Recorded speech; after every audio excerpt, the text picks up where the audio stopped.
আসসালামু আলাইকুম ভাইয়াপুরা, কি অবস্থা সবার? আশা করি সবাই অনেক ভালো আছো। তো আমাদের অনুজীব অধ্যায়ের তৃতীয় নম্বর ক্লাসে তোমাদের সবাইকে স্বাগতম। এবং আজকের ক্লাসটা হবে একটা হট ক্লাস। আমি যখনই হট ক্লাস কথাটা বলি সাধারণত সেই ক্লাসে আমি এমন একটা টপিক পড়াই যেই টপিক থেকে বিগত বছরে সৃজনশীলে প্রশ্ন আসছে, এবং তোমাদের বেলায়ও কিন্তু সৃজনশীলে প্রশ্ন আসতে পারে। তো আজকে আমরা কি নিয়ে কথাবার্তা বলবো? আজকে আমরা কথাবার্তা বলবো ভাইরাসের সংখ্যা বৃদ্ধি কিংবা মাল্টিপ্লিকেশন। একটা ভাইরাস কিভাবে একটা থেকে হাজার হাজার ভাইরাসে পরিণত হতে পারে সেই প্রসেসটা তোমাদেরকে জানানোর চেষ্টা করব। এবং ভাইরাস এই জিনিসটা সংখ্যা বৃদ্ধি করতে পারে দুইটা উপায়ে, একটা হচ্ছে লাইটিক চক্র আর একটা হচ্ছে লাইসোজেনিক চক্র। খুবই সিম্পল কিছু পড়াশোনা, কিন্তু বেসিক ক্লিয়ার না থাকলে অনেকেরই প্যাস লাগে। সো আজকে আমরা চেষ্টা করব বেসিকটাও বুঝতে, কিছু 3D অ্যানিমেশনও দেখতে, এবং পাশাপাশি বিগত বছরে এই জিনিসগুলো কিভাবে প্রশ্নে আসছে সেই জিনিসটা দেখতে। ঠিক আছে, বায়োলজি অ্যাড্রেস স্পেশালিটি কিন্তু এটা যে আমরা যখন সৃজনশীলে আসার মতো ইম্পর্টেন্ট এরকম কোনো একটা টপিক পড়ি, তখন সেই জিনিসটা কিভাবে বিগত বছরের সৃজনশীলে আসছিল সেটা আগে দেখে নিই, দেখার পর তারপর সেই জিনিসটা এক্সপ্লেন করার চেষ্টা করি। এটা 2023 সালে বরিশাল বোর্ডে আসছিল 1 নম্বর প্রশ্ন হিসাবে। তাদের 1 নম্বর সৃজনশীলেই আজকে আমরা যা পড়বো সেটা আসছিল। সো দেখো কি বলা হয়েছে, যে এক্স নামক একটা অণুজীবে। এখন অণুজীব কথাটা উদ্দীপককে দেখা মাত্রই তোমার মাথার মাঝে যেটা কাজ করার কথা, অণুজীব মানেই হয় ভাইরাস অথবা ব্যাকটেরিয়া। আমাদের বইতে তো এই দুইটা অণুজীব নিয়েই ডিটেলসে কথাবার্তা বলা হয়েছে। সো অণুজীব যেহেতু আছে, সুতরাং এটা ভাইরাস না হয়তো ব্যাকটেরিয়া হবে। এবার বাকি ক্লুগুলো আমরা একটু দেখার চেষ্টা করি। ডিএনএ অথবা আরএনএ বিদ্যমান। আমরা কিন্তু এটার সাথে মিল পাচ্ছি ভাইরাসের, কারণ কি ভাইরাস এমন একটা অণুজীব ছিল। আমার বিগত ক্লাসটা যদি অলরেডি দেখে থাকো তাহলে জানার কথা যে ভাইরাস ছিল এমন একটা অণুজীব যেই অণুজীবের মাঝে হয় থাকবে ডিএনএ অথবা থাকবে আরএনএ।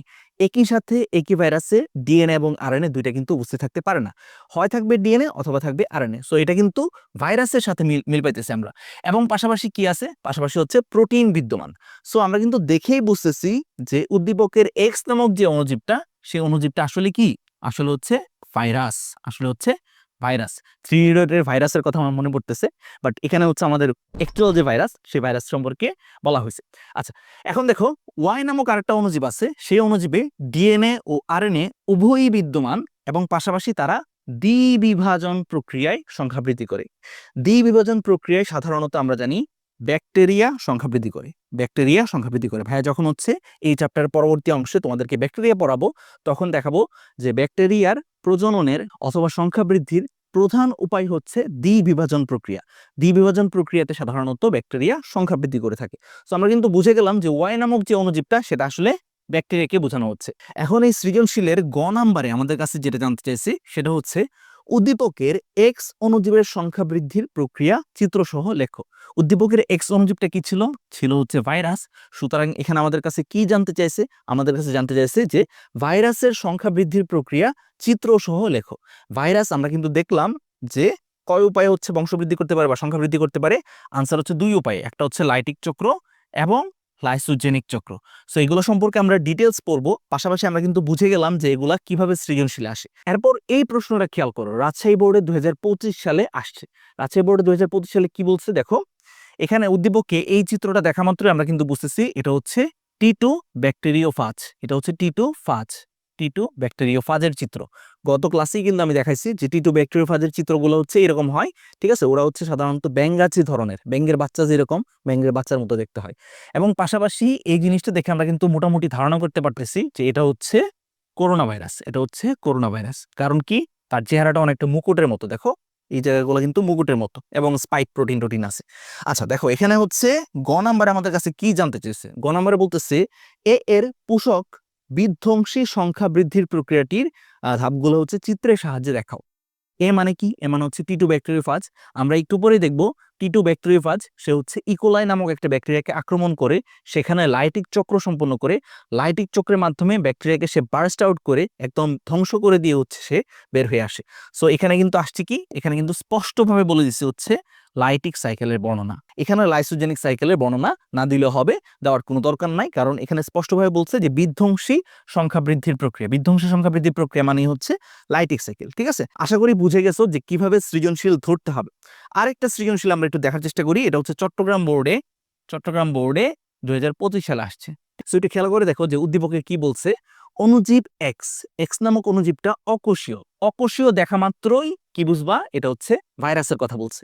ভাইরাসই কেবলমাত্র অকোষীয়, বাকি যত অণুজীব আছে, জীব আছে, উদ্ভিদ আছে, প্রাণী আছে, সবাই হচ্ছে আসলে কোষ দ্বারা গঠিত। ভাইরাসই একমাত্র অকোষীয়। সুতরাং আমরা কিন্তু বুঝতেছি যে এক্সটা হচ্ছে আসলে ভাইরাস। আরো কনফার্ম হওয়ার জন্য বাকি মানে বাকি যে ক্লুগুলো আছে সেগুলো আমরা দেখার চেষ্টা করি। ডিএনএ অথবা আরএনএ বিদ্যমান, অকোষীয়, এবং তার ভিতরে হচ্ছে ডিএনএ অথবা আরএনএ বিদ্যমান। সুতরাং আমরা একদম শিওর হয়ে গেলাম এক্স হচ্ছে আসলে কি, এক্স হচ্ছে ভাইরাস, এক্স হচ্ছে ভাইরাস। এরকম করে হচ্ছে সৃজনশীলে কোনটা দ্বারা আসলে কাকে বোঝানো হচ্ছে, বায়োলজির সৃজনশীলে অবশ্যই হচ্ছে তোমাকে এটা কিন্তু চিহ্নিত করতে হবে। চিহ্নিত যদি না করতে পারো, বর্ণনা তুমি সুন্দরভাবে লিখতে পারবে না, বা বর্ণনা তুমি লিখে একদম তোমার ধরো পৃষ্ঠা পর পৃষ্ঠা ভরে ফেললা, তারপরে তুমি ঘোড়ার রানটা পাবা। সো ওই জিনিসটা না করতে চাইলে অবশ্যই হচ্ছে প্রশ্ন কিভাবে ধরতে হবে সেই জিনিসটা বুঝতে হবে। আচ্ছা, এরপর দেখো, এবং এটিকে কেলাসিত করা যায়, সো ডেফিনেটলি এটা হচ্ছে ভাইরাস। আজকে আমরা যেটা নিয়ে কথাবার্তা বলছি সেটা আসছে হচ্ছে ঘ নাম্বারে, উদ্দীপকের এক্স দ্বারা নির্দেশিত অণুজীবের সংখ্যা বৃদ্ধি ওয়াই এর ধ্বংসের মাধ্যমে ঘটে। ধ্বংসের মাধ্যমে মানে কি, বার্স্ট করে একদম হচ্ছে বিস্ফোরণ করে হচ্ছে বের হয়ে আসবে, এটাই তো বোঝানো হচ্ছে, ঠিক না? তো আমরা কিন্তু বুঝতে পারতেছি যে এই যে ঘ নাম্বার, সেই ঘ নাম্বার আমাদের কাছে কি জানতে চাইছে, লাইটিক সাইকেলের বর্ণনা, লাইটিক সাইকেলের বর্ণনা। ঠিক আছে, অনেক পড়াশোনা করলা, প্রশ্ন ধরতে পারলা না, ডাব্বা বাবা। ঠিক আছে, এই কারণে কিন্তু এই রিসেন্ট টাইমস গুলাতে হচ্ছে এইচএসসির রেজাল্ট কিন্তু অনেক খারাপ হচ্ছে। বায়োলজিতে মানুষের এ প্লাস মিসের অন্যতম প্রধান কারণ হচ্ছে সৃজনশীল ধরতে না পারা। এক্স্যাক্টলি তোমার কাছে কি জানতে চাইছে সেটা আগে পিক করো, সেটা যে তুমি ধরতে পারছো সেটা স্যারকে বোঝাও, এবং সেই অনুযায়ী সুন্দর করে স্টেপ বাই স্টেপ বর্ণনা করে দিয়ে আসো। তুমি যদি অনেক ইনফরমেশন নাও দাও, জাস্ট এই স্টেপগুলো ঠিক থাকলে কিন্তু তুমি হচ্ছে একদম বায়োলজিতে 15 মার্কস পাওয়ার হচ্ছে অনেক বেশি সম্ভাবনা রাখো।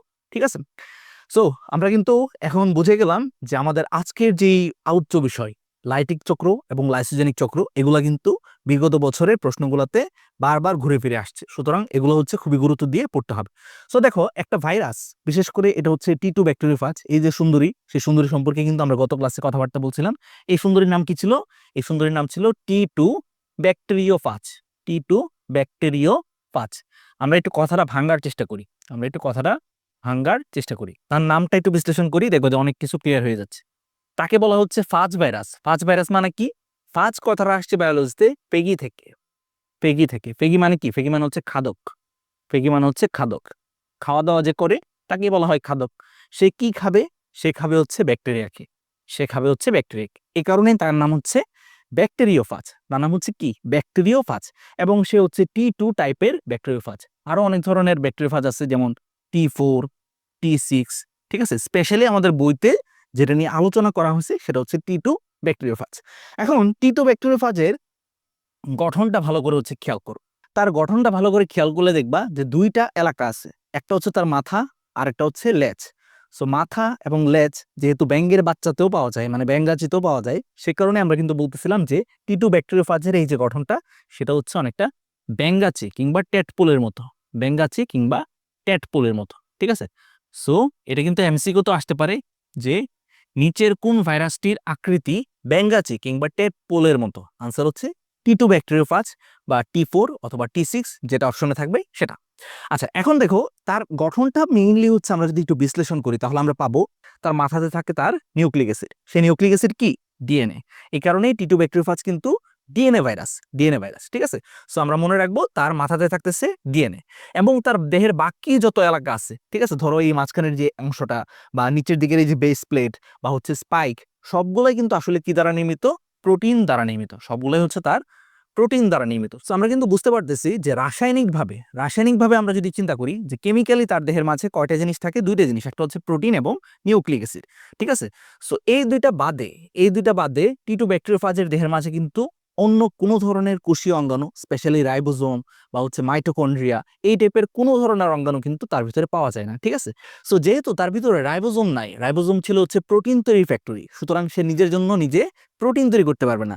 এবং পাশাপাশি তার দেহের মাঝে কিন্তু কোনো ধরনের ডিএনএ পলিমারেজ নামক এনজাইম নেই। একটু ভালো করে খেয়াল করো, এগুলো হচ্ছে বেসিক, না বুঝলে সমস্যা। ঠিক আছে, তার দেহের মাঝে কোনোখানে কি দেখতেছো যে ডিএনএ পলিমারেজ নামক কোনো একটা এনজাইম আছে? না। সো তার দেহের মাঝে যেহেতু নিজস্ব ডিএনএ পলিমারেজ এনজাইম নাই, সুতরাং ডিএনএ পলিমারেজের কাজ কি ছিল? ডিএনএ কে একটা থেকে দুইটায় পরিণত করা, ডিএনএ রেপ্লিকেশন করা। সুতরাং সে কিন্তু নিজে নিজে কি করতে পারবে না, তার ডিএনএটাকে একটা থেকে দুইটায় পরিণত করতে পারবে না। দ্যাটস ওয়াই এই যে ভাইরাস, শুধুমাত্র টি2 ব্যাকটেরিওফাজ না, আরো যত ভাইরাস আছে প্রত্যেকটা ভাইরাসে আসলে হচ্ছে হোস্টের উপর ডিপেন্ডেন্ট, ঠিক আছে, কোনো না কোনো একটা পোষক কোষের উপর ডিপেন্ডেন্ট। কোনো একটা পোষক কোষকে যখন হচ্ছে এই ভাইরাস আক্রমণ করে, তখন সেই পোষক কোষের ভিতরে যে রাইবোজোম আছে, সেই রাইবোজোমকে কাজে লাগিয়ে সে তার নিজের জন্য প্রোটিন তৈরি করে, এবং সেই পোষক কোষের মাঝে যে হচ্ছে ডিএনএ পলিমারেজ আছে, সেই ডিএনএ পলিমারেজকে কাজে লাগিয়ে সে তার ডিএনএটাকে একটা থেকে দুইটাই পরিণত করতে পারে, ডিএনএ রেপ্লিকেশন করতে পারে, ঠিক আছে। তো আমরা কিন্তু বেসিক জিনিসটা কিন্তু বুঝে গেলাম যে ভাইরাসের সংখ্যা বৃদ্ধির জন্য কেন তাকে অন্য কিছুকে আক্রমণ করতে হয়। আক্রমণ করতে হয় কারণ তার নিজের কোনো জিনিস নাই, নিজের ডিএনএ পলিমারেজও নাই, নিজের রাইবোজোমও নাই। বোঝা গেছে? সো চলো এখন আমরা দেখার চেষ্টা করি যে ভাইরাস প্রধানত হচ্ছে যে দুইটা চক্রের মাধ্যমে তার সংখ্যাটা বৃদ্ধি করতে পারে, সেই জিনিসটা হচ্ছে লাইটিক চক্র এবং লাইসোজেনিক চক্র। প্রথমে আমরা যেটা নিয়ে কথা বলবো সেটা হচ্ছে লাইটিক চক্র। আচ্ছা, লাইটিক চক্র আমরা কথাটা একটু ভাঙার চেষ্টা করি। লাইটিক, লাইটিক কথাটা কোথা থেকে আসছে? লাইটিক কথাটা আসছে লাইসিস থেকে। লাইসিস জিনিসটা কি ছিল? লাইসিস ছিল ভাঙ্গনের প্রক্রিয়া। লাইসিস ছিল ভাঙ্গনের প্রক্রিয়া, কোনো একটা কিছুকে ডিস্ট্রয় করবে বা ভেঙে ফেলবে, এই যে প্রক্রিয়া, সেই প্রক্রিয়াটাকে বায়োলজিতে বলা হয় লাইসিস প্রক্রিয়া। সো যেহেতু এই চক্রের মাধ্যমে একটা ভাইরাস, সেই ভাইরাসটা কোনো একটা পোষক কোষকে আক্রমণ করার পর সেই পোষক কোষের মাঝে সংখ্যা বৃদ্ধি করে, এবং পাশাপাশি সংখ্যা বৃদ্ধি যখন শেষ হয় তখন সে ওই পোষক কোষকে ফাটিয়ে দিয়ে কিংবা হচ্ছে ধ্বংস করে দিয়ে হচ্ছে তার থেকে বের হয়ে আসে। সে কারণেই এই চক্রটাকে বলা হয় লাইটিক চক্র, কারণ এখানে হচ্ছে লাইসিসের ঘটনা ঘটতেছে, ঠিক আছে। এবং এখান থেকে আমাদের এমসিকিউর জন্য যেটা ইম্পর্টেন্ট সেটা হচ্ছে লাইটিক চক্রের অপর নামটা কি? লাইটিক চক্রের অপর নাম হচ্ছে ভিরুলেন্ট সাইকেল। ভিরুলেন্ট সাইকেল, কারণ এই ক্ষেত্রে হচ্ছে আসলে ভাইরাসের আক্রমণের তীব্রতা অনেক বেশি থাকে, তো যে কারণে এটাকে বলা হয় ভিরুলেন্ট সাইকেল। একটা ভাইরাসের আক্রমণের তীব্রতা কত সেটা যেই টার্মটা দ্বারা আসলে প্রকাশ করা হয় সেটা হচ্ছে ভিরুলেন্স, সেটা হচ্ছে ভিরুলেন্স। সো যেহেতু লাইটিক সাইকেলের ক্ষেত্রে ভাইরাসের আক্রমণের তীব্রতা অনেক বেশি, সে কারণে তাকে বলা হয় virulent cycle, virulent cycle. So lytic সাইকেলের অপর নাম হচ্ছে ভিরুলেন্ট সাইকেল। কারা কারা, মানে কোন কোন ভাইরাস হচ্ছে এই লাইটিক সাইকেল চালাইতে পারে? আনসার হচ্ছে T2, T4, T6, এরকম যে ব্যাকটেরিওফাজগুলো আছে, সেই ব্যাকটেরিওফাজগুলোই সাধারণত এই লাইটিক চক্রের মাধ্যমে বা বিদীর্ণ করে বের হয়ে আসার যে চক্র, সেই চক্রের মাধ্যমে হচ্ছে তোমার হচ্ছে তাদের সংখ্যাটা বৃদ্ধি করে থাকে। এবং এই ক্ষেত্রে তারা কাকে আক্রমণ করে? অর্থাৎ এই ক্ষেত্রে ভিকটিমকে, ভিকটিম হচ্ছে ইস্টেরিশিয়া কোলি। আমি কিন্তু তোমাদেরকে বলছিলাম যে মেডিকেলে যারা পরীক্ষা দিবা তারা হচ্ছে অবশ্যই ইস্টেরিশিয়া কোলি এই যে বানানটা আছে সেই বানানটা ভালো করে শিখে যাবা। অনেক ক্ষেত্রে হচ্ছে তোমার অপশনে কিন্তু ইস্টেরিশিয়া কোলি মানে কয়েকটা ভুলভাল বানানে হচ্ছে দেওয়া থাকে। সো এই বানানটা খুবই ইম্পর্টেন্ট, ঠিক আছে। সো তারা হচ্ছে কাকে আক্রমণ করে? ইকোলাই ব্যাকটেরিয়াকে আক্রমণ করে, ঠিক আছে। এবং ইকোলাই ব্যাকটেরিয়াকে আক্রমণের পর সেই ইকোলাই ব্যাকটেরিয়া তারা হচ্ছে ধ্বংস করে বের হয়ে আসে, যে কারণে এটাকে বলা হয় লাইটিক চক্র। বোঝা গেছে? আশা করি হচ্ছে ক্লিয়ার তোমরা। এখন আমরা একটু বই অনুযায়ী হচ্ছে আগানোর চেষ্টা করি। বইতে ভালো করে খেয়াল করো, বইয়ের মাঝে এই অংশটা, বিশেষ করে হাসান স্যারের বইতে এই লাইটিক চক্রটা অসাধারণভাবে লেখা আছে, অসাধারণ, ঠিক আছে। মানে তুমি একদম সৃজনশীল আসলে যেরকম ভাবে তোমাকে এক্সপ্লেন করতে হবে বা হচ্ছে যেরকম ভাবে পয়েন্ট বাই পয়েন্ট হচ্ছে বর্ণনা করতে হবে, সেই রকম ভাবেই ডিরেক্টলি তোমার মেইন বইতে দেওয়া আছে। যে কারণে এই অংশটা আমি হচ্ছে মেইন বই থেকে তোমাদেরকে পড়ানোর চেষ্টা করব, এবং পাশাপাশি আমরা কিছু অ্যানিমেশন দেখব, যে অ্যানিমেশনগুলো দেখলে আমাদের কাছে ফুল ঘটনাটা একদম ক্লিয়ার হয়ে যাবে। আসলে মেইন প্রসেসটাই খুবই সিম্পল একটা প্রসেস, ঠিক আছে। সো প্রথমে ধাপ 1, ধাপ 1-এ আমরা যে জিনিসটা মনে রাখবো সংযুক্তি। ধাপ 1-এর যেই তোমার হচ্ছে স্টেপটার নাম কি? স্টেপটার নাম হচ্ছে সংযুক্তি। এখানে আমাদের T2 ব্যাকটেরিওফাজ, যে ফাজ ভাইরাসটা আছে, সেই ফাজ ভাইরাসটা এসে হচ্ছে আমাদের ইকোলাই যে ব্যাকটেরিয়া, সেই ইকোলাই ব্যাকটেরিয়ার সাথে সংযুক্ত হবে। ইকোলাই ব্যাকটেরিয়া প্রাচীরে বসে যাবে। বসে গেলে যেই ঘটনাটা ঘটবে সেটা হচ্ছে, আমরা কিন্তু জানি এই কথাগুলা, যে প্রত্যেকটা কোষ, সেই কোষটা হইতে পারে কোনো একটা প্রাণী কোষ অথবা উদ্ভিদ কোষ। উদ্ভিদ কোষ হইলে বাইরে থাকবে কি? কোষ প্রাচীর থাকবে। আর প্রাণী কোষ হইলে সবচেয়ে বাইরে থাকবে কোষ ঝিল্লি। সো কোষ প্রাচীর হোক কিংবা কোষ ঝিল্লি হোক, সেই জিনিসটার বাইরের দিকে কিছু পরিমাণ কি থাকে? প্রোটিন থাকে। কিছু পরিমাণ থাকে হচ্ছে প্রোটিন। যেই প্রোটিনগুলা অনেকটা কিসের মতো কাজ করে? গেইটের মতো কাজ করে। অনেকটা কিসের মতো কাজ করে? গেইটের মতো কাজ করে। সো এই যে গেইটের মতো কাজ করা প্রোটিন, তাদেরকে কি বলা হয়? রিসেপ্টর বলা হয়। তাদেরকে বলা হয় রিসেপ্টর মলিকুল অথবা রিসেপ্টর প্রোটিন, ঠিক আছে, রিসেপ্টর প্রোটিন। এই রিসেপ্টর প্রোটিনগুলা আসলে কোষের বাইরে থেকে আসা যে কোনো একটা বস্তুকে স্বাগতম জানায় বা চেক করে দেখে যে এই জিনিসটা কি আমার কোষের জন্য ভালো কিনা, ঠিক আছে। সো মনে রাখবা যে যে সকল ভাইরাস, ধরো এটাকে ভাইরাস, সেই ভাইরাসের বাইরে থাকা প্রোটিনের আবরণ বা প্রোটিন, ঠিক আছে, বাইরে থাকা একটা প্রোটিন, এই প্রোটিনটাই সাধারণত তার অ্যান্টিজেন হিসেবে পরিচিত হয়। আমরা যে বলি অ্যান্টিজেন, সেই অ্যান্টিজেনটা আসলে এই প্রোটিন দ্বারাই হচ্ছে তোমার নির্দেশিত হয় আর কি। সো আমরা মনে রাখবো এটা কিন্তু ভাইরাসের যখন হচ্ছে সুনির্দিষ্টতা বা ভাইরাসের পরজীবীতে সুনির্দিষ্ট, এই ব্যাখ্যাটা যখন ভাইয়া দিয়েছিলাম তখনও ভাইয়া বলছিলাম যে একটা ভাইরাস কেবলমাত্র তখনই কোনো একটা কোষকে আক্রমণ করতে পারে যখন তার বাইরে থাকা এই যে প্রোটিনের আকৃতি সেটা সে যেই কোষটাকে আক্রমণ করতে যাচ্ছে সেই কোষের বাইরে থাকা রিসেপ্টরের সাথে কমপ্লিমেন্টারি হয়, পরিপূরক হয়, অথবা আমরা বলতে পারি খাপে খাপে লেগে যাবে, ওই রকম হয়। ঠিক আছে, তালা চাবির মতো অবস্থা হয়। তখনই কেবলমাত্র হচ্ছে এই যে ভাইরাস, সেই ভাইরাসটা গিয়ে সুন্দরভাবে হচ্ছে কমপ্লিমেন্টারি হইলো, এবার সে হচ্ছে ভিতরে আসতে পারবে।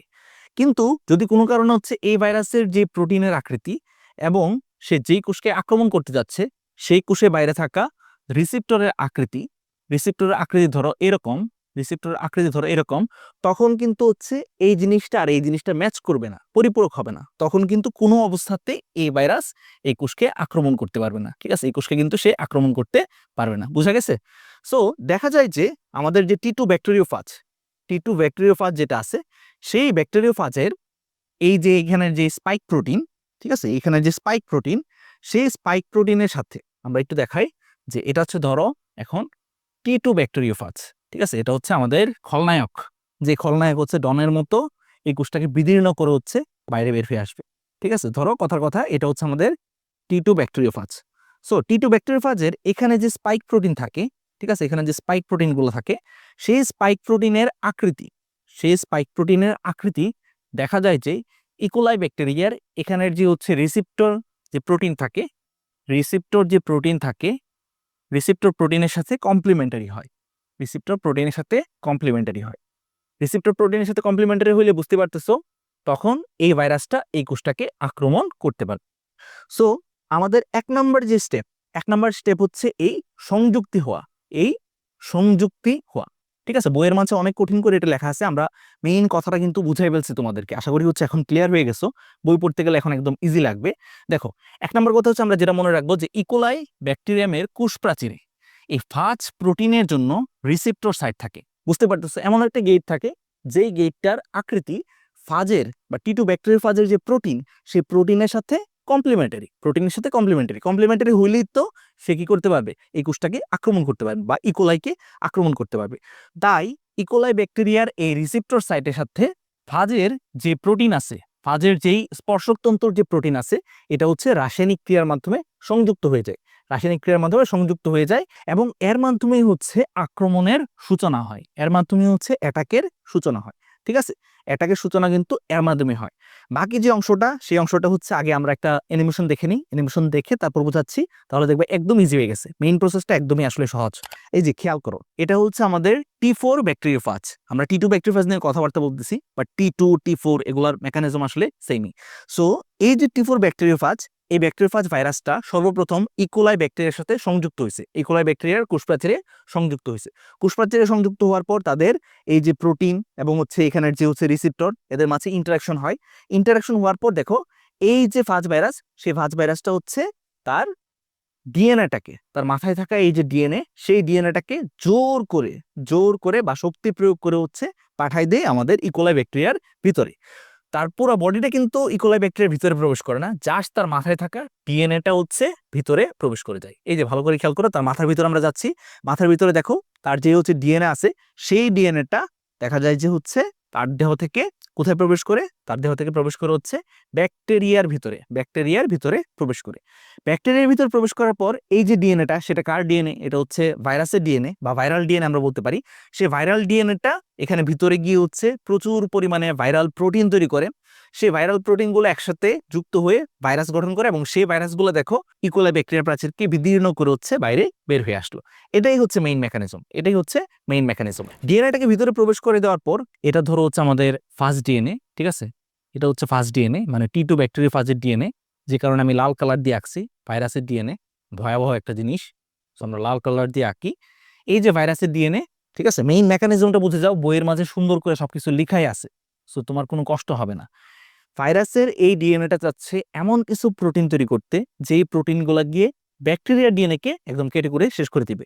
সো ওই কাজটা করার জন্য তাকে সর্বপ্রথম কি করতে হবে, ট্রান্সক্রিপশন নামক একটা প্রক্রিয়ার মাধ্যমে, ট্রান্সক্রিপশন নামক একটা প্রক্রিয়ার মাধ্যমে কি করতে হবে, mRNA তৈরি করতে হবে। ঠিক আছে, কারণ জানি ডিএনএ সরাসরি হচ্ছে প্রোটিন তৈরি করতে পারে না, ডিএনএ কে ফার্স্টে mRNA তৈরি করতে হয়, সেই mRNA থেকে প্রোটিন তৈরি হয়। সো এই যে ডিএনএ, সেই ডিএনএ থেকে ট্রান্সক্রিপশনের মাধ্যমে কি তৈরি হবে, ভাইরাল mRNA তৈরি হবে, ভাইরাল mRNA তৈরি হবে। ঠিক আছে, এবং ওই কাজটা করার জন্য এই যে ডিএনএ, ঠিক আছে, ফার্স্ট যে ডিএনএ আছে সেই ডিএনএ এর প্রোমোটার রিজিয়ন, ঠিক আছে, প্রোমোটার রিজিয়ন, এই যে প্রোমোটার রিজিয়ন, যেই জিনিসটা হচ্ছে প্রত্যেকটা জিনের শুরুতে আমরা জানি থাকে, সো সেই প্রোমোটার রিজিয়ন কাকে আকর্ষণ করবে, কোষের ভিতরে থাকা হচ্ছে আরএনএ পলিমারেজকে আকর্ষণ করবে, আরএনএ পলিমারেজকে আকর্ষণ করবে। আরএনএ পলিমারেজকে সে কেন আকর্ষণ করতেছে, যেন তাকে সে হচ্ছে টেমপ্লেট হিসেবে ধরে, তাকে সে টেমপ্লেট হিসেবে ধরে এখান থেকে কি তৈরি করতে পারে, এরকম একটা mRNA তৈরি করে দিতে পারে। বোঝা গেছে? তাহলে আমরা মনে রাখবো যে এই যে ফার্স্ট ডিএনএ, সে ফার্স্ট ডিএনএ ব্যাকটেরিয়ার কোষে প্রবেশের পর সে তার প্রোমোটার রিজিয়ন দিয়ে কোষের মাঝে যেই হচ্ছে আরএনএ পলিমারেজ আছে, কোষের মাঝে থাকা আরএনএ পলিমারেজকে সে আকর্ষণ করবে, কোষের মাঝে থাকা আরএনএ পলিমারেজকে সে আকর্ষণ করবে। এই জিনিসটা এসে তার সাথে সংযুক্ত হবে, সংযুক্ত হয়ে তার থেকে কি তৈরি করবে, তার থেকে একটা ভাইরাল mRNA তৈরি করে দিবে। সেই ভাইরাল mRNAটা চলে যাবে হচ্ছে রাইবোজোমের কাছে, সেই ভাইরাল mRNAটা রাইবোজোমের কাছে চলে যাবে, কোষের মাঝে যে রাইবোজোম, ঠিক আছে, ইকোলাই ব্যাকটেরিয়ার মাঝে রাইবোজোম আছে না, সে রাইবোজোমের কাছে চলে যাবে। রাইবোজোমের কাছে চলে গিয়ে সে সেখান থেকে কি তৈরি করবে, ট্রান্সলেশন প্রক্রিয়ার মাধ্যমে তৈরি করবে হচ্ছে ভাইরাল কিছু প্রোটিন। ট্রান্সলেশন প্রক্রিয়ার মাধ্যমে সে তৈরি করবে তার জন্য কিছু পরিমাণ ভাইরাল প্রোটিন, ভাইরাল প্রোটিন সে হচ্ছে তৈরি করলো, কিছু পরিমাণ কি তৈরি করলো, ভাইরাল প্রোটিন তৈরি করলো। এই ভাইরাল প্রোটিনের সুনির্দিষ্ট একটা কাজ আছে, ঠিক আছে, এই ভাইরাল প্রোটিনটার সুনির্দিষ্ট একটা কাজ আছে। সেই কাজটা কি, এই ভাইরাল প্রোটিনটা চলে যাব হচ্ছে কোষের ভিতরে থাকা, এই ভাইরাল প্রোটিনটা চলে যাব হচ্ছে কোষের ভিতরে থাকা ব্যাকটেরিয়ার যে ডিএনএ আছে, ঠিক আছে, ব্যাকটেরিয়ার ডিএনএকে আমরা প্লাজমিডও বলে থাকি অনেক ক্ষেত্রে। সো সেই প্লাজমিডের কাছে সে চলে যাবে, ঠিক আছে, প্লাজমিডের কাছে চলে গিয়ে সে যে কাজটা করবে, ঠিক আছে, এই ভাইরাল প্রোটিনটা যে কাজটা করবে, এই যে ব্যাকটেরিয়ার যে ডিএনএ আছে সেই ডিএনএটাকে সে ক্লিভ করে ফেলবে বা কেটে ফেলবে। এই ব্যাকটেরিয়ার ডিএনএটাকে সে হচ্ছে বিভিন্ন জায়গায় কেটে কুটে একদম নষ্ট করে দিবে। সে হচ্ছে কি করে ফেললো, ব্যাকটেরিয়ার যে ডিএনএ আছে সেই ডিএনএকে কেটে কুটে একদম শেষ করে ফেললো। সো ব্যাকটেরিয়া ডিএনএ কেটে কুটে শেষ করে ফেললে কোষের মাঝে, সমগ্র কোষটার মাঝে শুধুমাত্র এখন কি আছে, শুধুমাত্র আছে ভাইরাল ডিএনএ। এই ভাইরাল ডিএনএ এখন ডিএনএ পলিমারেজকে আকর্ষণ করবে। এই কোষের মাঝে কি আছে, এতক্ষণ সে আকর্ষণ করছিল আরএনএ পলিমারেজকে, যাতে আরএনএ পলিমারেজের মাধ্যমে mRNA তৈরি হয়ে সেখান থেকে কিছু পরিমাণ ভাইরাল প্রোটিন সে তৈরি করতে পারে, যেই প্রোটিন গিয়ে হচ্ছে ব্যাকটেরিয়ার এই ডিএনএ কে কাটাকুটি করবে।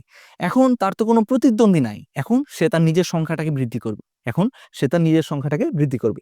সো নিজের সংখ্যা বৃদ্ধির জন্য সে এখন কোষের ভিতরে থাকা যে ডিএনএ পলিমারেজ আছে, ডিএনএ পলিমারেজ যেটা আছে, যেটার কাজ হচ্ছে ডিএনএ সংখ্যা বৃদ্ধি করা, সেই ডিএনএ পলিমারেজকে সে হচ্ছে আকর্ষণ করবে বা তোমার হচ্ছে ডাক দিবে। সেই ডিএনএ পলিমারেজ এসে এই যে ফার্স্ট ডিএনএ আছে সেই ফার্স্ট ডিএনএ সংখ্যা বৃদ্ধি করে দিবে, ফার্স্ট ডিএনএ সংখ্যা বৃদ্ধি করে দিবে। সো একদিকে আমাদের ব্যাকটেরিয়ার যে ডিএনএ সেই ডিএনএ বিলুপ্ত হইতেছে, অন্যদিকে আমাদের ফাজের যে ডিএনএ, ভাইরাসের যে ডিএনএ, সেই ভাইরাসের ডিএনএ হচ্ছে সংখ্যা বৃদ্ধি হচ্ছে। সো এরকম ভাবে ভাইরাসের ডিএনএ সংখ্যা বৃদ্ধি হইলো, বাট ভাইরাসের ডিএনএ সংখ্যা বৃদ্ধি হইলে কি কোনো উদ্দেশ্য হাসিল হইলো না, এই ভাইরাসটা তো চায় তার জন্য প্রোটিন তৈরি করতে। সো এখন কি হবে, এখন বুঝতে পারতেছো, এই যে ভাইরাসের ডিএনএ, সে ভাইরাসের ডিএনএ আবার তার প্রোমোটার রিজিয়নের মাধ্যমে কোষের ভিতরে থাকা আরএনএ পলিমারেজকে অ্যাট্রাক্ট করবে। সো আরএনএ পলিমারেজকে অ্যাট্রাক্ট করলে আরএনএ পলিমারেজ তখন এই যে প্রত্যেকটা ভাইরাসের ডিএনএ, প্রত্যেকটা যে ভাইরাসের ডিএনএ, সে ভাইরাসের ডিএনএ থেকে কি তৈরি করবে, একসূত্রক mRNA তৈরি করবে। প্রত্যেকটা একসূত্রক mRNA এখন ভাইরাসের এই যে মাথা, ঠিক আছে, এই যে লেজের অংশ বা হচ্ছে তার যে হচ্ছে মাঝখানের অংশ, প্রত্যেকটা প্রোটিন তৈরি হবে, প্রত্যেকটা প্রোটিন সে হচ্ছে তৈরি করবে। এই যে বিভিন্ন পার্টগুলো এখন তৈরি হইলো না, সবগুলো এখন হচ্ছে অ্যাসেম্বল হবে, মানে যার সাথে যার লাগার কথা সেই জিনিসটা হচ্ছে তার সাথে লাগবে। সো অ্যাসেম্বল হবে, অ্যাসেম্বল হয়ে এখানে সৃষ্টি হবে নতুন নতুন ভাইরাস, এবং সেই ভাইরাসগুলোর সংখ্যা যখন এনাফ পরিমাণে তৈরি হয়ে যাবে, তখন এই ভাইরাসগুলো এই সমগ্র কোষকে বিদীর্ণ করে হচ্ছে এখান থেকে বের হয়ে আসবে, ঠিক আছে। বের হয়ে এসে প্রত্যেকটা যে নতুন ভাইরাস, ঠিক আছে, মুক্ত নতুন যে ভাইরাস আছে, সেই ভাইরাসগুলো অন্য আরেকটা ইকোলাইকে আক্রমণ করবে, অন্য আরেকটা ইকোলাইকে আক্রমণ করে আবার সেমলি হচ্ছে সে সংখ্যাটা বৃদ্ধি করতে পারবে, ঠিক আছে। এরকম করেই কিন্তু সে লাইটিক চক্র সম্পন্ন করে থাকে। সো এই বর্ণনাটা কিন্তু বইতে দেওয়া আছে।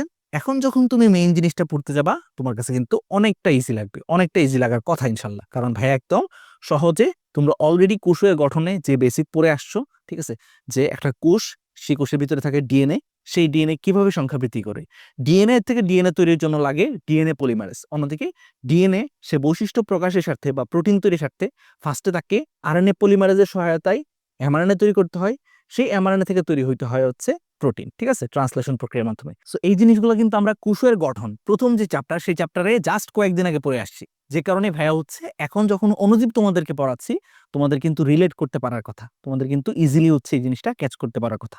এবং এই ক্ষেত্রে আমরা যে জিনিসটা মনে রাখবো যে লাইটেক চক্রের মাধ্যমে মাত্র 30 মিনিটে প্রায় 300টার মতো নতুন ফাজ ভাইরাস কিন্তু সৃষ্টি হইতে পারে, ঠিক আছে। এবং নির্গত নতুন যে ভাইরাস সেটা নতুন কোষকে আক্রমণ করবে। সো একটা কোষ থেকে মাত্র 30 মিনিটে 300টা ভাইরাস তৈরি হয়ে গেল। সে প্রত্যেকটা ভাইরাস গিয়ে 300টা নতুন ইকোলাই ব্যাকটেরিয়াকে আক্রমণ করবে। সে প্রত্যেকটা ইকোলাই ব্যাকটেরিয়া থেকে 30 মিনিট পরে আবার হচ্ছে এরকম প্রত্যেকটা থেকে 300 করে হচ্ছে ভাইরাস তৈরি হবে, সেগুলো গিয়ে নতুন ইকোলাই ব্যাকটেরিয়াকে কিন্তু আক্রমণ করতে পারবে, ঠিক আছে। সো এই কারণেই হচ্ছে লাইটিক চক্রের মাধ্যমে কিন্তু একটা ভাইরাস খুব দ্রুত হচ্ছে ছড়াই পড়তে পারে, ঠিক আছে, খুব দ্রুত ছড়াই পড়তে পারে। যে কারণে এটাকে বলা হয় ভিরুলেন্ট সাইকেল। এটাকে কি বলা হয়? ভিরুলেন্ট সাইকেল বলা হয়। আচ্ছা, এখান থেকে আমরা আরেকটা সংজ্ঞা শিখবো, আমাদের সৃজনশীলের কতে মাঝে মাঝে আসতে পারে, যে পোষক ব্যাকটেরিয়াকে আক্রমণ করার পর যে সময় পর্যন্ত পূর্ণাঙ্গ অপত্য ভাইরাস সৃষ্টি না হয় সেই সময়কালকে বলা হয় হচ্ছে এক্লিপস কাল, ঠিক আছে। এই সংজ্ঞাটা একটু শিখে ফেলবা, এটা সৃজনশীলের কতে মাঝে মাঝে আসতে পারে। আচ্ছা, তো আমরা বুঝে গেলাম যে কিভাবে হচ্ছে লাইটিক সাইকেল মনে রাখতে হবে বা লাইটিক সাইকেলের মেইন ঘটনাগুলো কি কি। এবার এবার আসো, পরীক্ষাতে যদি আমাদের লাইটিক চক্র আসে, তো সেই ক্ষেত্রে এই চিত্রগুলো আমরা কিভাবে আঁকবো, ঠিক আছে। চিত্রগুলো আঁকা কোনো ব্যাপারই না। দেখো কি করতে হবে। সর্বপ্রথম যে জিনিসটা করবা সেটা হচ্ছে একটা রসগোল্লা আঁকবা, সুন্দর করে একটা রসগোল্লা আঁকবা, ঠিক আছে। রসগোল্লা আঁকা তো কোনো ব্যাপার না, জীবনে অনেক খাইছো, জীবনে পরীক্ষাতে অনেক পাইছো, ঠিক আছে। সো রসগোল্লা আঁকা কিন্তু কোনো ব্যাপার না। এবার সেই রসগোল্লাটাকে তোমার যে কাজটা করতে হবে সেটা হচ্ছে একটু দ্বিস্তরী করে নিতে হবে। রসগোল্লাটাকে একটু দ্বিস্তরী করে নিতে হবে। পারফেক্ট, ওকে। দ্বিস্তরী একটা রসগোল্লা কিন্তু আমরা এঁকে ফেললাম। এবার সেই দ্বিস্তরী রসগোল্লার আমরা হচ্ছে 5টার মতো কপি বানাবো। কয়টার মতো কপি? 5টার মতো কপি বানাবো। আমি তো বানাবো, তোমরা হচ্ছে আঁকবা, ঠিক আছে। তোমরা হচ্ছে একটু কষ্ট করে এঁকে ফেলো।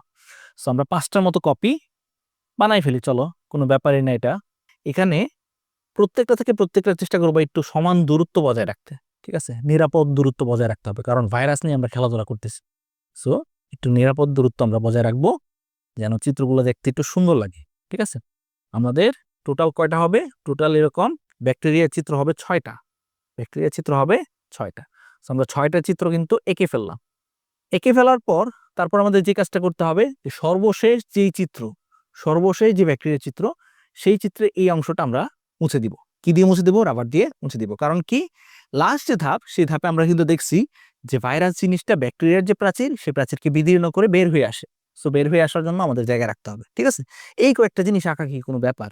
কোনো ব্যাপারই না, ঠিক আছে। সো আমরা এঁকে ফেললাম। এরপর আমাদের যে জিনিসটা করতে হবে সেটা হচ্ছে এখানের যে চিত্র, সেই চিত্রের মাঝে কাকে আঁকতে হবে? আমাদেরকে কিন্তু ব্যাকটেরিয়ার নিজস্ব বৃত্তাকার ডিএনএ আঁকতে হবে। এই যে ডিএনএটা, সেটা কার ডিএনএ? এটা হচ্ছে ব্যাকটেরিয়ার নিজস্ব ডিএনএ। এবং এই যে ইকোলাই সাহেব, সেই ইকোলাই সাহেবকে কে আক্রমণ করবে? আক্রমণ করবে হচ্ছে আমাদের T two bacteriophage. T two bacteriophage. So T two ব্যাকটেরিওফাজের চিত্র আঁকা আসলে কোনো ব্যাপার না, ঠিক আছে। এটা এরকম ভাবে দেখাই দিবা। এবং অবশ্যই অবশ্যই ভাইরাসের যে ডিএনএ, সেই ডিএনএ হচ্ছে দেখাইতে হবে। সো এটা হচ্ছে ভাইরাসের ডিএনএ, আমরা এঁকে ফেললাম, ঠিক আছে। আমাদের অ্যাটাচমেন্ট পর্বটা কিন্তু ডান। 1 নম্বর যে স্টেপ, সেই স্টেপটা আঁকা ডান। মোটামুটি এরকম করে আঁকতে পারলেই হবে। আর তোমাদের চিত্র আরো সুন্দর হবে আশা করি ইনশাল্লাহ। কয়েকবার প্র্যাকটিস তোমরা করবা, সো চিত্র আরো সুন্দর হবে আশা করি ইনশাল্লাহ। সো 1 নম্বর দিয়ে এটা কি লিখবা? সংযুক্তিকরণ ধাপ। সো আমরা লিখে দিলাম। 2 নম্বর স্টেপে কি হবে বলতো? 2 নম্বর স্টেপে এই যে আমাদের ফাজ, সেই ফাজ তার ডিএনএটাকে ব্যাকটেরিয়ার ভিতরে প্রবেশ করে দিবে বা ব্যাকটেরিয়ার সাইটোপ্লাজমে প্রবেশ করে দিবে। সো আমরা সিম্পলি জাস্ট হচ্ছে সেম চিত্রটাই আঁকবো, সেম চিত্রটা এখানে নিয়ে আসবো, ঠিক আছে। ভাইরাসের এই যে দেখো ঠ্যাং চলে গেছে, সো ঠ্যাং আমাদের দিতে হবে, চলো। সো সে তার কি করবে দেখো, তার এই যে ডিএনএ, সেই ডিএনএটাকে কার ভিতরে প্রবেশ করে দিল? ব্যাকটেরিয়ার ভিতরে প্রবেশ করে দিল। সো আমরা সেই জিনিসটাই দেখাই নিব এখানে, ঠিক আছে। ব্যাকটেরিয়ার যে ডিএনএ, সেই ডিএনএ কিন্তু ঠিক আছে, এবং এখানে যে ফাজের ডিএনএ, সেই ডিএনএটা চলে আসলো ব্যাকটেরিয়ার ভিতরে। এটা হচ্ছে আমাদের 2 নাম্বার স্টেপ। 2 নাম্বার স্টেপে আমাদের কি বলবো? বলবো ফাজ ডিএনএ অনুপ্রবেশ হইল, প্রবেশ হইল, ঠিক আছে। আর এটাকে টান দিয়ে লিখতে পারো 0 ফাজ, ঠিক আছে। 0 ফাজ দেহ, ফাজ দাও, তার যে মেইন জিনিস সেই মেইন জিনিস কিন্তু সে অন্য আরেক জায়গায় দিয়ে দিচ্ছে। ওকে, 2 নাম্বার স্টেপ কিন্তু আঁকা শেষ। 3 নাম্বার স্টেপে তুমি কি আঁকবা? 3 নাম্বার স্টেপে দেখাবা যে এই যে ফার্স্ট ডিএনএ, সেই ফার্স্ট ডিএনএ এর কারণে আমাদের ব্যাকটেরিয়ার যে ডিএনএ, সেই ডিএনএ খণ্ড বিখণ্ডিত হচ্ছে। ঠিক আছে, মাঝখানের মেকানিজম তো ভাইয়া হচ্ছে পড়াইলামই যে কি কারণে হচ্ছে খণ্ড বিখণ্ড হয়। কারণ এই ফার্স্ট ডিএনএ তার প্রোমোটার সিকোয়েন্সের মাধ্যমে আরএনএ পলিমারেজকে আকর্ষণ করে এমআরএনএ তৈরি হয়, সেখান থেকে তৈরি হয় হচ্ছে প্রোটিন। সেই প্রোটিন গিয়ে হচ্ছে এখানে কাজ করলে এই জিনিসটা হচ্ছে কাটাকুটি হয়, ঠিক না? সো সেই জিনিসটা এখানে দেখানোর চেষ্টা করবা যে ব্যাকটেরিয়ার যেই বৃত্তাকার ডিএনএ, সেই ডিএনএ হচ্ছে এখানে খণ্ড বিখণ্ডিত হচ্ছে। ঠিক আছে, খণ্ড বিখণ্ডিত হচ্ছে, এরকম করে আঁকবা। ঠিক আছে, খণ্ড বিখণ্ডিত হওয়া শুরু হয়েছে। সো এটাই তুমি টান দিয়ে লিখবা, ব্যাকটেরিয়ার ডিএনএ খণ্ডিত হচ্ছে, পার্ট বাই পার্ট আলাদা হয়ে যাচ্ছে। ঠিক আছে, এবং পার্ট বাই পার্ট আলাদা হয়ে গেলে বুঝতে পারতেছো ডিএনএ এর ভিতরে কি থাকে, নিউক্লিওটাইড থাকে। সেই নিউক্লিওটাইড গুলো কোথায় অ্যাভেলেবেল হয়ে যাবে? আমাদের এই সাইটোপ্লাজমে অ্যাভেলেবেল হয়ে যাবে। সাইটোপ্লাজমে অ্যাভেলেবেল হইলে বুঝতে পারতেছো সেই যে পুঁতি বা সেই যে নিউক্লিওটাইড, সেই নিউক্লিওটাইড ইউজ করে এই ভাইরাস হচ্ছে তার ভাইরাল ডিএনএ যেটা আছে, সেই ভাইরাল ডিএনএটাকে আরো বেশি পরিমাণে হচ্ছে মাল্টিপ্লাই করে নিবে। সো এই পর্যায়ে আমাদের দেখাইতে হবে যে ভাইরাল যে ডিএনএ বা ফার্স্ট ডিএনএ যেটা আছে, সেই ডিএনএটার আরো অনেকগুলা কপি তৈরি হয়ে গেছে। ফার্স্ট ডিএনএর আরো অনেকগুলো কপি এখানে তৈরি হয়ে গেছে, এবং ব্যাকটেরিয়ার ডিএনএর যে খণ্ডায়ন সেটা আরো তীব্র হয়ে গেছে। সো এটাই দেখাবা, আরো তীব্র দেখাবা। ঠিক আছে, সো এটাই হচ্ছে আমাদের 3 নাম্বার স্টেপ। 3 নাম্বার স্টেপে আমরা দেখাবো এই রেপ্লিকেশনের ঘটনা ঘটে গেছে, রেপ্লিকেশনের ঘটনা ঘটে গেছে। ঠিক আছে, রেপ্লিকেশনের ঘটনা ঘটে গেছে, যে বলবো যে ফার্স্ট ডিএনএ রেপ্লিকেশন হচ্ছে, এটা লিখে দিলা। এরপর তুমি কি করবা? এরপর এখান থেকে টান দিবা, টান দিয়ে বলবা যে এই যে ফার্স্ট ডিএনএ, সে ফার্স্ট ডিএনএ আসলে কি করতেছে, এক্সপ্রেস হচ্ছে। এক্সপ্রেস হওয়া মানে হচ্ছে ফার্স্ট ডিএনএ থেকে ফার্স্ট এমআরএনএ তৈরি হবে। সে ফার্স্ট এমআরএনএ কোষের যে রাইবোজোম, সেই রাইবোজোমকে হাইজ্যাক করে তার জন্য প্রোটিন তৈরি করবে। সো ধরো কোনো প্রোটিন হচ্ছে এরকম সেই কোট প্রোটিন তৈরি করলো, কোনো প্রোটিনের মাঝে তার এই মাঝখানের অংশটা তৈরি করলো, কোনো প্রোটিনের মাঝে তার স্পাইক প্রোটিন তৈরি হলো। ঠিক আছে, এরকম অংশগুলা কয়েকটা হচ্ছে দেখাবা। সো এখানে 4 নাম্বার দিয়ে আমরা লিখবো ফাজ ভাইরাসের দেহের বিভিন্ন অংশ একত্রিত হচ্ছে। ঠিক আছে, এটা লিখে দিলা। এটা হচ্ছে 4 নাম্বার পয়েন্ট। আর আমরা ওগুলা যেগুলো লিখলাম, ব্যাকটেরিয়া ডিএনএ খণ্ডিত হচ্ছে বা ফার্স্ট ডিএনএ রেপ্লিকেশন হচ্ছে, সেগুলোকে আমরা 3 নাম্বার বা 3-এর ক অথবা হচ্ছে 3-এর খ হিসেবে লিখতে পারি। এগুলাকে বলতে পারি 3-এর খ। ওকে, এগুলা বলে দিলাম, আর এটা 4 নাম্বার দিলাম। এরপর 5 নাম্বার স্টেপে আমরা কি দেখাবো? 5 নাম্বার স্টেপে দেখাবো যে এই অংশগুলো একত্রিত হয়ে নতুন যে ফার্স্ট ভাইরাস তৈরি হচ্ছে, সেটা ব্যাকটেরিয়ার প্রাচীরকে বিদীর্ণ করে বাইরে বের হয়ে আসতেছে। ঠিক আছে, খুবই সিম্পল স্টেপ, কোনো ব্যাপারই না এগুলো আঁকা। আশা করি মেইন কাহিনী বুঝতে পারছো। সো আমরা 2টা বা 3টা ভাইরাস এরকম আঁকবো, একে দেখাবো। সেটা হচ্ছে ইকোলাই ব্যাকটেরিয়ার যে প্রাচীর, সেই প্রাচীর বিগলিত করে নতুন ফার্স্ট ভাইরাস হচ্ছে বের হয়ে আসতেছে। ঠিক আছে, নতুন ফার্স্ট ভাইরাস বের হয়ে আসতেছে। সো এরকম ভাবে দেখাইলে কিন্তু হয়ে যাবে। এবং অবশ্যই যেহেতু এটা একটা চক্র, সুতরাং আবার হচ্ছে এটা মিলাইতে হবে। ঠিক আছে, এটা মিলাইতে হবে, মানে এই জিনিসটা সংগঠিত হওয়ার পর আবার এই জিনিসটা সংগঠিত হবে। ঠিক আছে, সো এটা 5 নাম্বার দিয়ে কি লিখবা? 5 নাম্বার দিয়ে লিখবা নতুন ফাজ ভাইরাসের মুক্তি। ওকে, বুঝতে পারছো কিভাবে হচ্ছে চিত্রগুলো আঁকতে হবে এবং পাশাপাশি হচ্ছে কিভাবে বর্ণনাটা লিখতে হবে? আশা করি বুঝতে পারছো। এবং অবশ্যই নিচে ফিগার লিখবা। ফিগার লিখে কি বলবা? লাইটিক চক্রের মাধ্যমে T2 ব্যাকটেরিওফাজের সংখ্যা বৃদ্ধি। ডান, আশা করি হচ্ছে বুঝতে পারছো কিভাবে কি বর্ণনা করতে হবে। এরপর আসলে হচ্ছে আমরা পরবর্তী যেই তোমার হচ্ছে চক্র, যেটার নাম হচ্ছে লাইসোজেনিক চক্র, যেটা আমাদের সিকিউর জন্য তুলনামূলক কম ইম্পর্টেন্ট, এমসিকিউ আসতে পারে এখান থেকে, সেই জিনিসটি দেখার চেষ্টা করি। লাইসোজেনিক চক্রের একটা অপর নাম আছে, সেই অপর নামটা আমাদের মনে রাখতে হবে। লাইসোজেনিক চক্রকে বলা হয় টেম্পারেট সাইকেল কিংবা টেম্পারেট দশা। ঠিক আছে, লাইটিক চক্রের অপর নাম কি ছিল? Virulent cycle. On the other hand lysogenic সাইকেলের নাম হচ্ছে টেম্পারেট সাইকেল, এটা মনে রাখবা। এবং এই যে লাইসোজেনিক চক্র বা টেম্পারেট চক্র যেটাকে বলতেছি, সেটার মাধ্যমে কোন কোন ভাইরাস আক্রমণ করে? আনসার হচ্ছে ল্যামডাফাজ, P1 ফাজ এবং M13 ফাজ, ঠিক আছে। সো এই জিনিসগুলো কিন্তু আমাদের এমসিকিউর জন্য অনেক বেশি ইম্পর্টেন্ট। লাইটিক চক্রের মাধ্যমে কে আক্রমণ করে, বা নিচের কোন ভাইরাসটি টেম্পারেট দশার মাধ্যমে আক্রমণ করে। সো সেক্ষেত্রে আনসার কি হবে? টেম্পারেট দশা মানে লাইসোজেনিক চক্র। লাইসোজেনিক চক্রের মাধ্যমে ল্যামডা ফাজ, P1 ফাজ এবং M13 ফাজ কিন্তু আক্রমণ করে। এক্ষেত্রে ভিকটিমকে বা কাকে আক্রমণ করে? তারা আগের মতোই ইকোলাই ব্যাকটেরিয়াকে আক্রমণ করে। তবে এমন কিছু ভাইরাসও আছে যে ভাইরাসগুলা এই ইকোলাই ব্যাকটেরিয়া না, বরঞ্চ মানুষ এবং প্রাণীকে আক্রমণ করে লাইসোজেনিক চক্রের মাধ্যমে, ঠিক আছে। এখন যে চক্রটা পড়বো সে লাইসোজেনিক চক্রের মাধ্যমে এমন কিছু ভাইরাস আছে যে ভাইরাসগুলো মানুষ এবং প্রাণীকে আক্রমণ করে। সেই ভাইরাসটা আমাদের খুবই পরিচিত, herpes simplex virus. Herpes simplex virus, herpes virus, ঠিক আছে। হারপিস ভাইরাসের কথা আমরা সবাই জানি। আচ্ছা, সো এগুলো হচ্ছে এমসিকিউর জন্য কথাবার্তা। এবার আসো আমাদের একটু প্রসেসটা বোঝার চেষ্টা করি। প্রসেসটা আরো অনেক সহজ। লাইটিক চক্র, যেটা কিনা একটু কঠিন এবং বেশি ইম্পর্টেন্ট, সেটা অলরেডি আমরা শেষ করে ফেলছি। লাইসোজেনিকটা তুলনামূলকভাবে সহজ, এবং পাশাপাশি এটা থেকে সাধারণত সৃজনশীলের ক আসে, সৃজনশীলের ক আসে। ঘ বা হচ্ছে গতে এটা তুলনামূলক কম আসে। তারপর আমরা একটু জেনে ফেলি, যেহেতু লাইটিক সাইকেল লাইসোজেনিক সাইকেল দুইটি আজকে পড়তেছি আমরা, ঠিক আছে। সো এই ক্ষেত্রে দেখো ঘটনা কি হয়। ঘটনা যেটা হয় সেটা হচ্ছে লাইটিক সাইকেলের মতোই এই ক্ষেত্রেও আমাদের যে ভাইরাসটা আছে, ধরো এটা হচ্ছে ল্যামডা-ফাজ ভাইরাস। সেই ল্যামডা-ফাজ ভাইরাসটা কার সাথে সংযুক্ত হয়? ইকোলাই ব্যাকটেরিয়ার সাথে সংযুক্ত হয়। ইকোলাই ব্যাকটেরিয়ার সাথে সংযুক্ত হওয়ার পর আগের মতোই হচ্ছে সে তার যে ডিএনএ, সেই ডিএনএটাকে কার ভিতরে প্রবেশ করে দেয়? ব্যাকটেরিয়ার ভিতরে প্রবেশ করে দেয়। সো এটা হচ্ছে আমাদের ব্যাকটেরিয়ার নিজস্ব ডিএনএ, অন্যদিকে এটা হচ্ছে ভাইরাসের ডিএনএ। এখন লাইটিক সাইকেলের ক্ষেত্রে আমরা কি দেখছিলাম? লাইটিক সাইকেলের ক্ষেত্রে আমরা যেটা দেখছিলাম যে ভাইরাসের ডিএনএটা ব্যাকটেরিয়া কোষের ভিতরে প্রবেশের পর সে তার নিজের জন্য এমআরএনএ তৈরি করে। সেই এমআরএনএ থেকে এমন কিছু প্রোটিন তৈরি হয় যে প্রোটিনটা গিয়ে ব্যাকটেরিয়ার এই ডিএনএকে কেটে কুটে একদম শেষ করে ফেলে। কিন্তু লাইসোজেনিক চক্র, লাইসোজেনিক চক্র মানে হচ্ছে এই চক্রটা এত ভয়াবহ চক্র হবে না, ঠিক আছে। সো তার ক্ষেত্রে ঘটনা যেটা হয় সেটা হচ্ছে এই যে আমাদের তোমার হচ্ছে ভাইরাসের ডিএনএ, সে ভাইরাসের ডিএনএ এক ধরনের নিউক্লিয়াস এনজাইম তৈরি করে, এক ধরনের নিউক্লিয়াস এনজাইম তৈরি করে। সেই নিউক্লিয়াস এনজাইমটা, বুঝতে পারছো, নিউক্লিয়াস এনজাইম তার মানে নিউক্লিক অ্যাসিডকে কাটাকুটি করবে, ঠিক আছে। এই যে তোমার ব্যাকটেরিয়া ডিএনএ, সেই ব্যাকটেরিয়া ডিএনএকে দুইটা জায়গায় কেটে ফেলে, দুইটা জায়গায় কেটে ফেলে। সো ধরো এটা ছিল আমাদের ব্যাকটেরিয়া ডিএনএ, ব্যাকটেরিয়া ডিএনএটা দুইটা জায়গায় কেটে ফেললো। কেটে ফেলার পর ব্যাকটেরিয়া ডিএনএটা এরকম হয়ে গেল। এই যে ফাঁকা জায়গাটা আছে, সেই ফাঁকা জায়গাটাতে এখন আমাদের এই ভাইরাসের ডিএনএটা যুক্ত হয়ে যাবে, ভাইরাসের ডিএনএটা এখানে ধরো যুক্ত হয়ে যাবে। সো এই কাটাকুটির ক্ষেত্রে সে ইউজ করছিল nuclease enzyme. On the other hand সে তার যে ভাইরাল ডিএনএ, সে ভাইরাল ডিএনএটাকে এখানে লাগাইতে, জোড়া লাগাইতে সে আরেক ধরনের আঠার মতো এনজাইম ইউজ করবে। যে আঠার মতো এনজাইমটাকে বলা হয় ইন্টিগ্রেস এনজাইম, ইন্টিগ্রেস এনজাইম।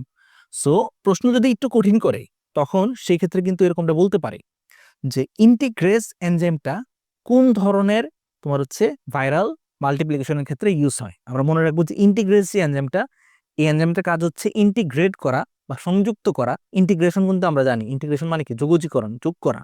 সো ইন্টিগ্রেস এনজাইমটার কাজ হচ্ছে সংযুক্ত করা। কাকে সংযুক্ত করা?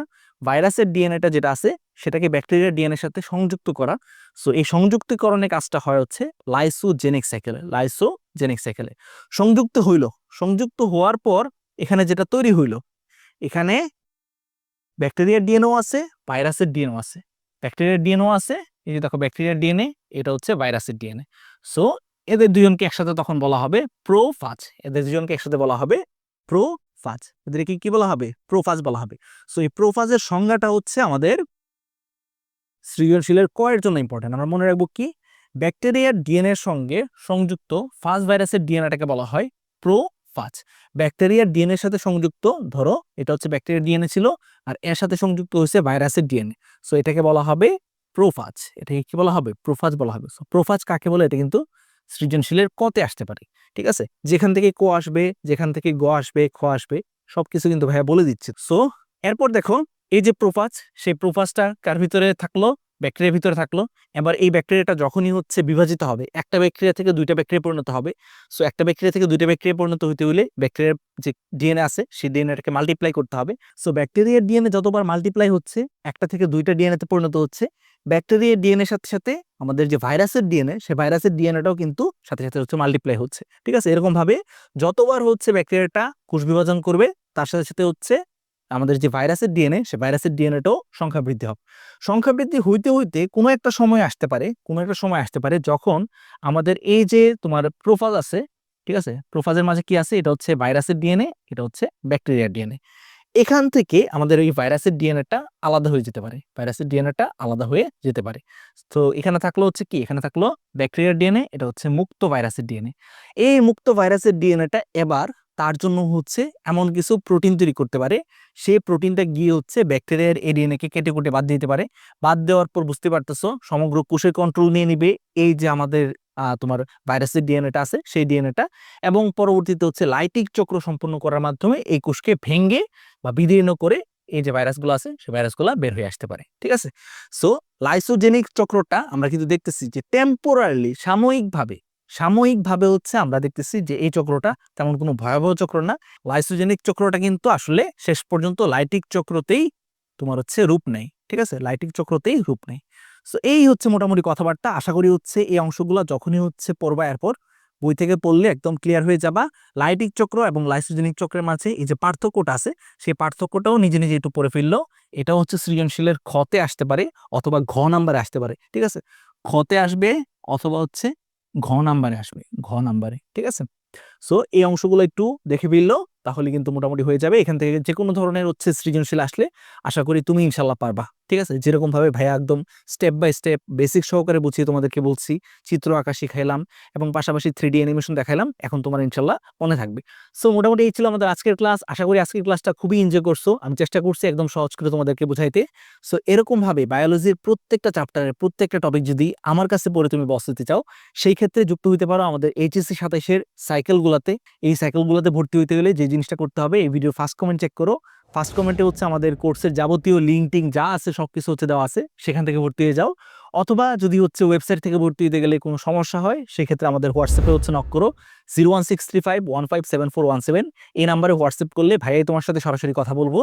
সো দেখা হবে তোমাদের সাথে কোর্সের ক্লাসে। দ্রুত জয়েন হয়ে যাও, আর ভাইয়ের জন্য অবশ্যই দোয়া করবো সবসময়। আসসালামু আলাইকুম।